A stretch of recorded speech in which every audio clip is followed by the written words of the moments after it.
अस्सलाम वालेकुम YouTube family. I hope आप सब खैरियत से होंगे। I am Zainab Khan from DRP। आज जो हमारा लेक्चर है वो है बिहेवियर थ्योरीज। ठीक है, जो हमने पढ़ना है बिहेवियर थ्योरीज, जो पर्सनालिटी थ्योरीज भी कही जाती हैं। ठीक है, सबसे पहले हम बिहेवियर थ्योरीज की यानी कि बिहेवियर साइकोलॉजी की डेफिनेशन पढ़ेंगे। Behavior psychology, also known as behaviorism, is a theory of learning based upon the idea that all behavior are acquired through conditioning. अब बिहेवियर साइकोलॉजी जो है उसी को हम बिहेवियरिज्म भी बोलते हैं, जो कि एक स्कूल ऑफ थॉट है। स्कूल ऑफ थॉट की और फर्दर एग्जांपल स्ट्रक्चरिज्म, फंक्शनलिज्म, गेस्टॉल्ट, ये सब है। ठीक है, आप लोगों को याद होगा। अब इसके अंदर उन्होंने ये कहा है कि हमारा जितना भी बिहेवियर होता है वो सारे का सारा जो हम सीखते हैं वो थ्रू कंडीशनिंग सीखा जाता है। अब कंडीशनिंग का मतलब ये होता है कि हम स्टेप बाय स्टेप मूव करते हैं कोई भी बिहेवियर सीखने के लिए। ठीक है, आपकी जो भी कंडीशनिंग होती है, आप जहाँ से भी मतलब कि सीख रहे, कोई भी प्लेस हो सकती है आपका बिहेवियर सीखने की, वो आप एक प्रॉपर वे में पूरा सीख रहे होते हो। ठीक है, अगर हम इसकी एग्जांपल ये लें कि आपको स्टार्टिंग के अंदर आपको जो बुक्स होती थी वो ओवर राइटिंग की बुक्स होती थी, जिनमें आप अपनी राइटिंग की प्रैक्टिस करते थे, और आज आप वही वर्ड्स फ्लो में लिख लेते हैं, वो आपकी कंडीशनिंग हुई थी। ठीक है, उसके बाद ये प्रेजेंट किसने की थी? ये थ्योरी जो थी जेबी वॉटसन ने और BF स्किनर ने प्रेजेंट की थी। और ये थ्योरी प्रेजेंट भी इसी वजह से की गई थी कि बिहेवियर और पर्सनालिटी एक दूसरे पे कैसे रिफ्लेक्शन शो करते हैं, उसका क्या उसकी वजह से पर्सन क्या इफेक्ट्स उस पे आते हैं। तो उस चीज़ की वजह से ये प्रेजेंट की गई थी कि आपका बिहेवियर आपकी पर्सनालिटी को बिल्ड करने में कैसे हेल्प करता है। ठीक है, उसके बाद हमारे पास कुछ अजम्पशन है जो बिहेवियरिज्म के बारे में दी गई थी। सबसे पहली अजम्पशन है कि learning occur through interaction with the environment. Interaction यानी कि आपकी लर्निंग वहाँ से शुरू होती है जब आप लोगों से सोशली यानी कि सोसाइटी में मिलना शुरू करते हो। आप अपनी इन्वायरमेंट में जितना मिलोगे आप उतने ज़्यादा बिहेवियर सीखोगे और उतना ज़्यादा आपका जो लर्निंग या नॉलेज होगा वो इन्हांस होगा। ठीक है, दूसरा है पॉइंट आपका द एनवायरनमेंट शेप्स बिहेवियर। आपकी इन्वायरमेंट जो होती है वो आपका बिहेवियर शेप करती है, यानी आपकी इन्वायरमेंट आपको बताती है कि कौन से टाइप का बिहेवियर, किस टाइप का आपको यानी कि बिहेवियर कहाँ शो करना है। जैसे कि आपके बिहेवियर्स जो होते हैं घर में अलग होते हैं और अपने कॉलेज, स्कूल, यूनिवर्सिटीज़ में अलग होते हैं। ठीक है, आपको पता है कि खुशी के टाइम पे आपने कैसे बिहेव करना है, और कोई किसी के गमी का माहौल है तो उसमें आपने कैसे बिहेव करना है। ठीक है, उसके बाद एक और पॉइंट है इसके अंदर, इन्होंने बताया taking internal mental states such as thoughts, feeling and emotion into consideration is useless in explaining behaviour. अब बिहेवियरिज्म के जो मतलब के फाउंडर्स थे ना, उनका ये मानना था कि अगर हम फीलिंग, इमोशंस, इन सब चीज़ों को कंसीडर करें ना, ये हमारे लिए यूजलेस है। आपकी इंटरेक्शंस, आपके इन्वायरमेंट और यही सब चीज़ें जो होती हैं ये डेवलप कर बिहेवियर डेवलप करने में आपकी हेल्प करती हैं। ठीक है, यानी कि वो ये कहते थे कि आपकी फीलिंग और इमोशंस कोई आपका इतना ज़्यादा आपका बिहेवियर डेवलप करने में नहीं मदद देती जितना आपकी इंटरेक्शंस हेल्प करती हैं। उसके बाद जो हमने सबसे पहला पॉइंट पढ़ना है यानी सबसे पहली टाइप पढ़नी है हमने बिहेवियरिज्म में, वो है क्लासिकल कंडीशनिंग। क्लासिकल कंडीशनिंग जो थी प्रेजेंटेड की थी, जिसने प्रेजेंट की थी वो थे पेवलोव। ठीक है, पेवलोव एक रशियन फिजियोलॉजिस्ट थे और इन्होंने 1904 में नोबेल प्राइज विन किया था। ठीक है, अब इनका जो काम था, इन्होंने अपने डॉग के ऊपर एक एक्सपेरिमेंट कंडक्ट किया था। अब वो था सेलिब्रेशन, यानी कि इनका, मैं आपको पूरा प्रोसेस पहले बता देती हूँ। पैवलोव का जो एक्सपेरिमेंट था वो उनके अपने पेट के ऊपर ही था। तो वो उन्होंने उस पे क्या किया था कि वो चाहते थे कि डॉग जब सेलिब्रेशन यानी कि डॉग जो फूड को देख के सेलिब्रेशन प्रोड्यूस करता है, वो सेलिब्रेशन जस्ट एक बेल के ऊपर करना शुरू कर दे, यानी कि उसकी कंडीशनिंग करना चाहते थे। वो एक न्यूट्रल स्टिमुलस बेल को ऐड करना चाहते थे फूड के बीच में, ठीक है, वो चाहते थे कि पहले बेल बजे और डॉग सेलिब्रेशन स्टार्ट कर दे, उसके मुंह में पानी आने लग जाए, और उसके बाद जब उसे फूड मिले तो बस सेलिब्रेशन मतलब वो प्रोड्यूस कर चुका है, उसकी कंडीशनिंग कर दें कि बेल बजते ही डॉग को पता लग जाए कि उसे फूड मिलने वाला है। ठीक है, क्लासिकल कंडीशनिंग के अंदर यही एक्सपेरिमेंट किया गया था। तो अब हम मैं आपको बताती हूँ कि क्लासिकल कंडीशनिंग के जो मेन फैक्टर्स हैं वो कौन-कौन से हैं। सबसे पहला जो होता है हमारे पास अनकंडीशनल स्टिमुलस, ठीक है? और अनकंडीशनल स्टिमुलस क्या होते हैं? The unconditional stimulus is one that unconditionally, naturally and automatically trigger a response. अब वहाँ पे जो अभी मैंने आपको एक्सपेरिमेंट बताया था, उसके अंदर अनकंडीशनल स्टिमुलस में था फूड, ठीक है? उसके बाद कंडीशनल रिस्पॉन्स क्या था? The conditional response is unlearned response that occur naturally in response to unconditional stimulus. अब यानी कि स्टिमुलस के आते ही अननेचुरली वो रिस्पॉन्स वैसा करेगा। तो अब यहाँ पे जो रिस्पॉन्स था वो था सैलिवेशन। अनकंडीशनल स्टिमुलस पहले क्या थी हमारे पास? फूड, और उसके बदले में अनकंडीशनल रिस्पॉन्स क्या शो कर रहा था? Dog salivation. ठीक है, अब यहाँ पे जो दूसरा थर्ड पॉइंट आता है वो आता है कंडीशनल कंडीशन स्टिमुलस। अब conditional stimulus is sorry previously neutral stimulus, इसे ना न्यूट्रल स्टिमुलस भी बोला जाता है या फिर कंडीशनल स्टिमुलस भी बोला जाता है। ठीक है, after becoming associated with the unconditional stimulus, अब अनकंडीशनल स्टिमुलस हमारे क्या थी? फूड थी। ठीक है, और come to trigger a conditional response, यानी कि आपका जो न्यूट्रल स्टिमुलस है वो किसके साथ एसोसिएशंस बनाता है?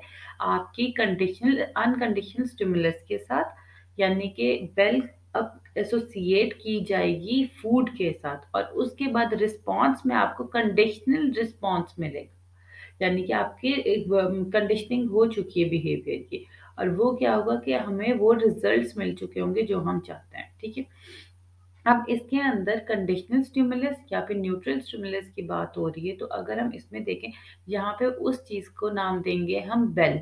ठीक है, क्योंकि बेल को हमने फूड के साथ एसोसिएट किया था। उसके बाद अब यहाँ पे जो अब कंडीशनल रिस्पॉन्स, यानी कि जो आपका मकसद था वो आपको जो अचीव हुआ, तो वो क्या था? The conditional response is the learn response to the previously neutral stimulus, यानी कि जो आपका स्टिमुलस था ना, वो जो फूड को देख के रिस्पॉन्स शो कर रहा था ना, अब वो बेल की वजह से वो रिस्पॉन्स शो करेगा। वो क्या था? सेलिवेशन। अब जैसे ही बेल बजेगी तो डॉग सैलिवेशन प्रोड्यूस करना शुरू कर देगा, क्योंकि उसे लगेगा ये टाइम हो चुका है फूड का। तो समझ आ रही है अब आप लोगों को?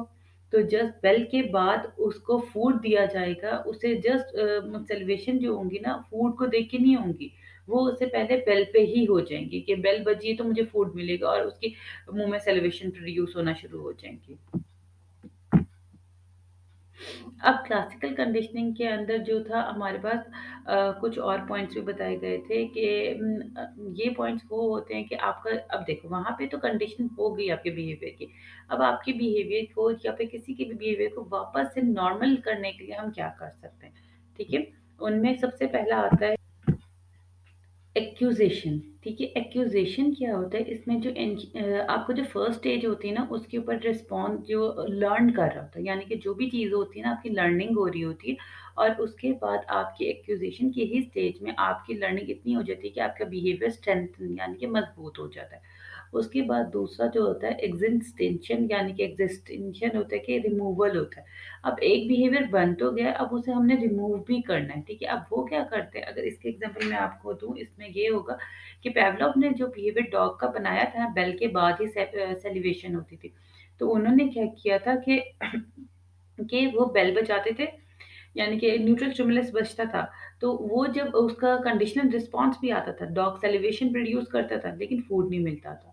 फिर जब डॉग ने 2-3 बारी ऐसे ही किया कि बेल बजी लेकिन फूड नहीं बना मिला उसे, तो उसका बिहेवियर एग्ज़िस्ट हो यानी कि एक्सटिंक्ट हो गया, खत्म होता चला गया वो वाला बिहेवियर। ठीक है? तो अब वो क्या था कि डॉग को फूड नहीं मिलेगा, तो वो चीज़ें आपकी जो कंडीशनल रिस्पॉन्स था उसको डिक्रीज़ कर दिया जाता है ताकि वो डिसअपियर हो जाए। ठीक है? ये होता है एग्जिस्ट करना, किसी भी चीज़ को एक्सटेंड करना, सॉरी एक्सटेंड करना।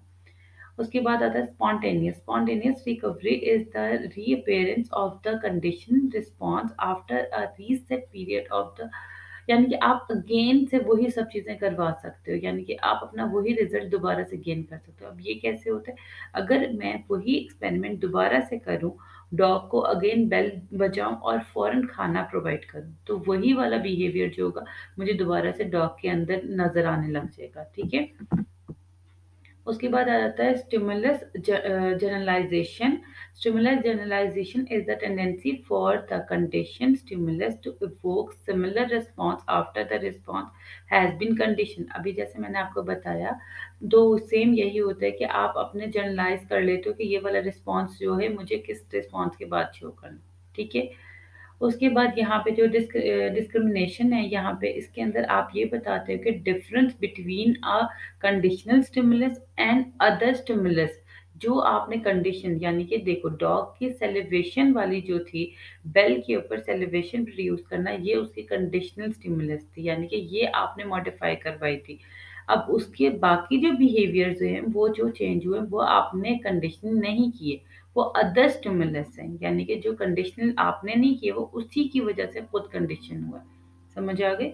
ये 5 फैक्टर्स जो होते हैं, ये वो चीज़ें हैं जो आपकी क्लासिकल कंडीशनिंग के साथ-साथ चल रहे होते हैं। आप ये देखते हो कि टाइम कितना लगा और कैसे आपने मतलब कि कोई भी बिहेवियर कंडीशन किया। इसमें कोई भी इश्यू हो, कोई चीज़ ना समझ आई हो तो आप लोग कमेंट बॉक्स में लिख सकते हो, ठीक है? अब हमने जो दूसरी टाइप पढ़नी है वो है ओपरेंट कंडीशनिंग। ओपरेंट कंडीशनिंग जो थी वो बी.एफ. स्किनर ने प्रेज़ेंट की थी, और बी.एफ. स्किनर का एक बहुत सॉलिड बिलीव था। उनका मानना था the consequence of the behaviour determine the probability that behaviour will occur again.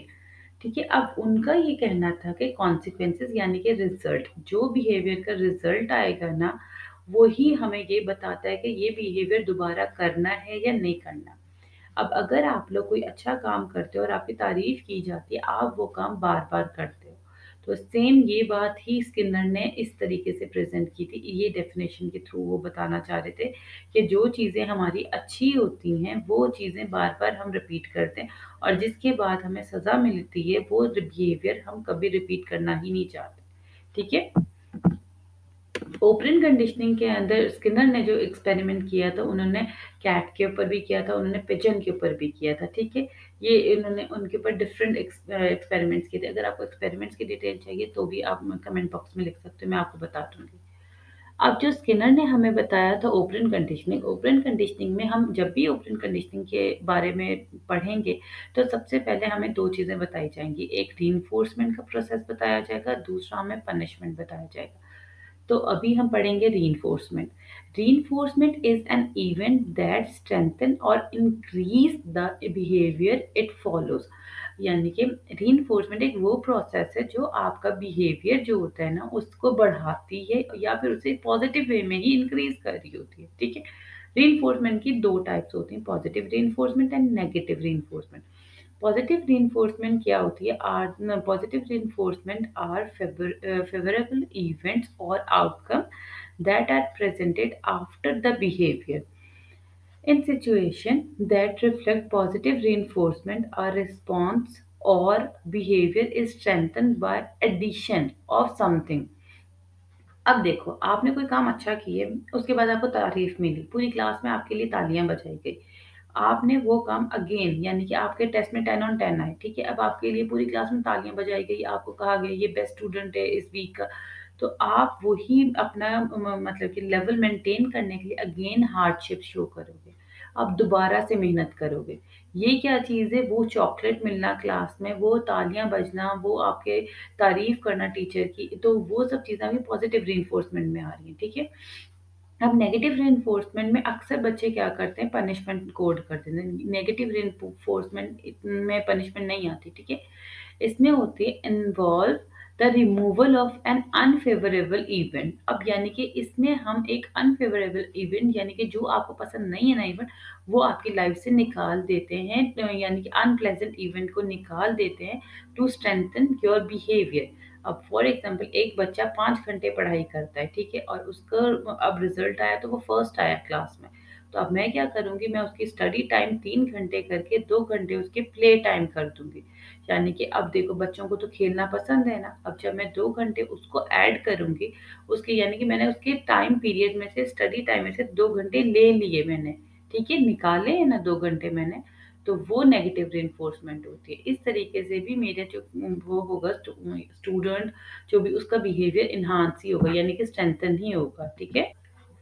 फिर हमारे पास आती है पनिशमेंट। पनिशमेंट जो होती है ये हमेशा आपके बिहेवियर के जो होता है ना आपके नेगेटिव बिहेवियर को रिमूव करने के लिए होती है। पॉजिटिव पनिशमेंट हमेशा रिइंफोर्समेंट टाइप ही होती है। इसके अंदर आप कुछ ना कुछ मतलब कि इन्वॉल्व करते हो, अनफेवरेबल इवेंट्स को ही निकालते हो, ठीक है? लेकिन नेगेटिव पनिशमेंट वही पनिशमेंट की टाइप है जो आप मतलब कि किसी को सच में पनिशमेंट करते हो, पनिश देते हो, जो आप रिमूवल ऑफ बिहेवियर चाहते हो। जैसे also known as the punishment by removal occur when an unfavorable event or outcome is removed after the behavior occur। अब बच्चे कभी बैड वर्ड्स बोलते हैं तो हम उनका क्या करते हैं, हम उन्हें पनिशमेंट देते हैं कि उनसे उनका फेवरेट टॉय ले लेते हैं थोड़ी सी देर के लिए। तो वो क्या होता है, जो थोड़ी सी देर के लिए उससे टॉय लिया गया है वो उसके लिए पनिशमेंट है, वो नेगेटिव पनिशमेंट है, ठीक है? पॉजिटिव पनिशमेंट ये होता है कि आप लोग बच्चों को ये मतलब कि कर देते हो कि चलो ठीक है, आपको थोड़ी सी देर के लिए ये चीज़ नहीं मिलेगी, जैसे पॉजिटिव रीइंफोर्समेंट में हम करते हैं, ठीक है? लेकिन नेगेटिव पनिशमेंट के अंदर हम क्या करते हैं, हम वो चीज़ उनसे लेके काफ़ी जैसे स्केट्स बोर्ड, अब गर्मी में बच्चे अक्सर रोड पे स्केट्स चला रहे यूज़ कर रहे होते हैं, तो हम क्या करेंगे, जैसे बच्चे गिर रहे हैं और अपनी सेफ्टी का ख्याल नहीं रखते, तो हम लोग क्या करते हैं वो स्केट्स बोर्ड लेके रख लेते हैं बच्चों के। तो वो उनके लिए पनिशमेंट है। टेस्ट में अच्छे नंबर नहीं आते तब भी ऐसी पनिशमेंट्स दी जाती हैं कि सेल फ़ोन्स की टाइम रख लिया जाता है कि आपने इतना टाइम यूज़ करना है। ठीक है? उसके बाद आपके पास आती है टेक्निक्स इन बिहेवियरिज़्म। अब टेक्निक्स क्या होती हैं? यानी कि ये वो टेक्निक्स होती हैं जो आपके बिहेवियर को इम्प्रूव करती हैं, जो आपके बिहेवियर को स्ट्रेंथन करने में हेल्प आउट करती हैं, ठीक है? अच्छा, सबसे पहला जो है वो है chaining. The behaviour technique involve breaking a task into small parts, या आप कह सकते हैं इनटू स्मॉल पोर्शंस। आपका जो काम है ना, जैसे कि चैप्टर नंबर 1 आपने याद करना है। चैप्टर नंबर 1 को आप क्या करोगे, डिफरेंट पार्ट्स में डिवाइड करोगे और फिर आप याद करोगे। वो क्या होगा कि आपके बिहेवियर के अंदर, अब ये तो लर्निंग की एग्ज़ाम्पल है, आपकी लर्निंग प्रोसेस के अंदर वो आपको लर्न बाय हार्ट हो जाएगा, ठीक है? यानी कि अच्छी तरीके से आपको याद हो जाएगा। इसी तरीके से जो बिहेवियर छोटी-छोटी बातें सिखाई जाती हैं, वो बच्चा कभी भी नहीं भूलता, ठीक है? उसके बाद प्रॉम्प्टिंग। प्रॉम्प्टिंग क्या होता है, इसमें ना हम कोई भी क्यूज़ दे रहे होते हैं, यानी हिंट्स दे रहे होते हैं कि ये वाला बिहेवियर करो, मतलब कि ये एक्टिविटी अच्छी है, ये बैड एक्टिविटीज़ है, तो हिंट्स के थ्रू हम बिहेवियर लर्न कराते हैं। शेपिंग, शेपिंग का जब भी वर्ड आता है ना, इसके अंदर मॉडलिंग आता है, ठीक है? यानी कि आप जो भी बिहेवियर किसी से सीख रहे हो, तो जो भी आप कर रहे होते हैं ना, वो मॉडलिंग यानी कि थ्रू मॉडल सीख रहे होते हो। ठीक है? इसके अंदर ये आता है। अब आगे हमारे पास जो है वो स्टेजेस ऑफ बिहेवियर चेंज हैं। ये आप लोगों के साथ भी होता होगा ऐसा। ठीक है? सबसे पहले हमारी जो स्टेज है वो है प्री कॉन्टेम्पलेशन, ठीक है? उसके अंदर कैरेक्टरिस्टिक्स बताए हुए हैं और हेल्पफुल स्ट्रैटेजीज़ बताई हुई हैं। कैरेक्टरिस्टिक्स में आ जाते हैं डिनायल, इग्नोरेंस ऑफ प्रॉब्लम, ये आ जाता है। अब उसके आपकी हेल्पफुल स्ट्रैटेजीज़ क्या होती हैं? Encourage the individual to rethink, यानी कि आप अपने बिहेवियर के बारे में दोबारा सोचते हो, आप अपनी सेल्फ को एनालाइज करते हो, आप अपने आप को एक्सप्लेन करने की कोशिश करते हो, ठीक है? उसके बाद दूसरा जो होता है हमारे पास है कॉन्टेम्पलेशन। इसमें एम्बिवलेंस आ जाता है और आपके कॉन्फ्लिक्ट इमोशन आ जाते हैं। कॉन्फ्लिक्टेड इमोशंस यानी कि जो आप अपने इमोशंस पे कंट्रोल नहीं कर सकते, ठीक है? अब इसकी हेल्पफुल स्ट्रेटजीज़ क्या होंगे, यानी कि आप प्रोस एंड कॉन्स देखते हो, यानी कि आप ये देखते हो कि आपकी किसी भी काम का फ़ायदा क्या है और कितने नुकसानात हैं, ठीक है? आप फिर क्या करते हो, चेंज एंड एनकरेज करते हो अपने कॉन्फिडेंस को इन योर एबिलिटीज़, यानी कि आप अपनी एबिलिटीज़ को यानी कि अगर हम इसे कहें रीसेट करते हो आप अपने आप को, ठीक है? आइडेंटिफ़ाई अपने बैरियर्स करते हो कि आप अपनी लाइफ़ में क्या चीज़ चेंज करके किस तरीके से अपने लाइफ़ के बिहेवियर को चेंज कर सकते हो, ठीक है? उसके बाद थर्ड जो है वो है प्रिपरेशन, ठीक है? अब इसके अंदर क्या होता है, आप सॉरी क्लास, यानी कि यहाँ पे आप क्या करते हो कि एक्सपेरिमेंटिंग विद स्मॉल चेंजेस, यानी कि इसमें छोटे-छोटे से चेंज करते हो, ठीक है? उसके बाद फिर क्या, कलेक्टिंग इन्फॉर्मेशन अबाउट चेंज, यानी कि जो चेंज कर रहे हो वो क्यों चेंज कर रहे हो? क्या ज़रूरत है उसके चेंज करने? अब इसके अंदर यानी कि ये होता है रिटन डाउन योर गोल्स। आप अपने गोल्स जो होते हैं पेपर पे लिख लेते हो और आप ये लिखते हो कि ये गोल आपके लिए ज़रूरी क्यों है? और आप ये भी लिखते हो कि ये गोल आपने इसलिए लिखा है कि आपको इस तक पहुँचने में कितना टाइम लगेगा और ये पहुँच के इस तक पहुँच के इसे अचीव करके आपको कैसा फ़ील होगा, ठीक है? फोर्थ है आपके पास एक्शन। अब करेक्टरिस्टिक ऑफ एक्शंस क्या है? टेकिंग अ डायरेक्शन, यानी कि एक्शन का मतलब यही होता है जो आपने सारा प्लान कर लिया अब आप उसके ऊपर अप्लाई करते हो, यानी कि आप उसे यूज़ करते हो। अब इसके स्ट्रेटजीज क्या होंगे? रिवॉर्ड योर सक्सेस, या जाहिर सी बात है जो आपने प्लान बनाया अगर आप उसके ऊपर वर्क करोगे वो आपका एक्शन होता है और उसके बदले में क्या होता है? आपको सक्सेस मिलना शुरू हो जाती है। यानी कि आपको सोशल सपोर्ट मिलना शुरू हो जाएगी। आपको जैसे फॉर एग्जाम्पल कोई इंसान एक अच्छा डॉक्टर बनना चाहता है, जब वो एक्शन करेगा यानी कि वो अब फील्ड वर्क स्टार्ट कर रहा है, ठीक है? समझ आई? तो जब वो दूसरों की हेल्प करेगा तो उसे अच्छा लगेगा ना। उसके बाद फिफ्थ आता है मेंटेनेंस। इसके अंदर क्या होता है? हेल्पफुल स्ट्रेटजीज हम डेवलप करते हैं, हम कोपिंग स्ट्रेटजीज सीखते हैं, हम डील करते हैं अपने ही टेम्परामेंट से, अपने ही बिहेवियर्स वगैरह से डील करते हैं, ठीक है? उसके बाद जो इसकी इसकी हेल्पफुल स्ट्रेटजीज क्या होते हैं? डेवलप कोपिंग स्ट्रेटजीज, यानी कि आप कोप करना सीख जाते हो, ठीक है? आप अपने बिहेवियर की ये जो अप्स एंड डाउन आ रहे होते हैं उनको कंट्रोल करना सीख जाते हो। आप रिमेम्बर करते हो मतलब कि रिवॉर्ड्स, अपने रिवॉर्ड्स आप जब भी कहते हैं ना आपका मोरल या आपका मोटिवेशन लेवल लो हो रहा होता है, आप ये याद करते हो कि आपको इसके बाद रिवॉर्ड क्या मिलेगा, यानी कि इसके बेनिफिट्स क्या होंगे, ठीक है? सिक्स होगा आपका रिप्लेस। उसके अंदर क्या होता है? फीलिंग ऑफ डिसअपॉइंटमेंट या फेलियर या फिर आपके फ्रस्ट्रेशन, ठीक है? और उसके बाद इसमें जो स्ट्रेटजीज होंगे अब इसके अंदर क्या होता है? देखो आप क्या करते हो, आप अपने जो आइडेंटिफाई कर देते हो जो ट्रिगर्स होते हैं, जो आपको रिप्ले के तरफ लेके जा रहे होते हैं, ठीक है? उसके बाद आप अपने बैरियर्स को नोट करते हो कि आपकी लाइफ में जो आपको सक्सेस के बीच में जो बैरियर आ रहा है वो क्या चीज़ है, ठीक है? फिर आप क्या करते हो? रीफ्रेम, यानी कि आप अगेन से रीडिज़ाइन करते हो अपने गोल्स और उनके बीच में वो बैरियर्स ना आए। जैसे कि कभी-कभी ऐसा होता है कि हमारी पर्सनैलिटी बहुत लेज़ी होती है, ये हमारा सबसे बड़ा बैरियर होता है, ठीक है? उसके बाद क्रिटिसिज्म, कुछ लोगों ने बिहेवियरिज्म को क्रिटिसाइज़ किया था और उन लोगों ने जो क्रिटिसाइज़ किया था वो यही कहा था कि हम किसी के बिहेवियर पे कोई रिपोर्ट नहीं बना सकते। जैसे कि हमें पता है बिहेवियर 2 टाइप का होता है, overt and covert. Overt behaviour वो होता है जो ओवर यानी कि नज़र आ रहा होता है। कोवर्ट बिहेवियर हमेशा वो होता है जो हमारा हिडन होता है। तो ज़्यादातर बिहेवियरिज्म के जो लोग थे उन्होंने ओवर्ट बिहेवियर पे काम किया था जो नज़र आ रहा है। कोवर्ट बिहेवियर पे किसी ने काम नहीं किया था। तो बिहेवियरिज्म को जब भी क्रिटिसाइज़ किया गया है, इसी बात पे क्रिटिसाइज़ किया गया है कि आप लोगों ने अंदर कोवर्ट बिहेवियर का तो बताया नहीं कुछ भी। तो और यानी कि और हम बिहेवियर को भी तो किसी के टेंजिबल भी नहीं है, यानी कि टच भी नहीं कर सकते बिहेवियर के। और पर्सनैलिटी इसके ऊपर हम असम्पशन्स वगैरह भी नहीं बना सकते। तो बिहेवियरिज्म को इन्हीं बातों पे क्रिटिसाइज़ किया गया था। ठीक है? यानी कि बायोलॉजिकल फैक्टर्स वगैरह इसके कोई नहीं, इसकी पर्सनैलिटी ट्रेट्स की वजह से इन सब चीज़ों पे जैसे मैं आपको बता रही थी ये, इसकी जो क्रिटिसिज़म्स है ना वो इतने ज़्यादा स्ट्रॉन्ग नहीं है, ठीक है? इसके क्रिटिसिज़्म जो है बिल्कुल उन बेसिस पे बनाए गए हैं जिनको इन्होंने अप्रूव कर दिया था कि ये चीज़ें इतनी इम्पोर्टेंट नहीं है बिहेवियर के लिए, ठीक है? थैंक यू क्लास आपकी वीडियो देखने के लिए और अगर आपने अभी तक इस चैनल को सब्सक्राइब नहीं किया तो काइंडली इसे सब्सक्राइब कर लें और कोई भी क्वेश्चन या कोई भी क्यूरी आपको हो तो आप कमेंट बॉक्स में पूछ सकते हैं, ठीक है? अपना ख्याल रखिएगा। अल्लाह हाफ़िज़।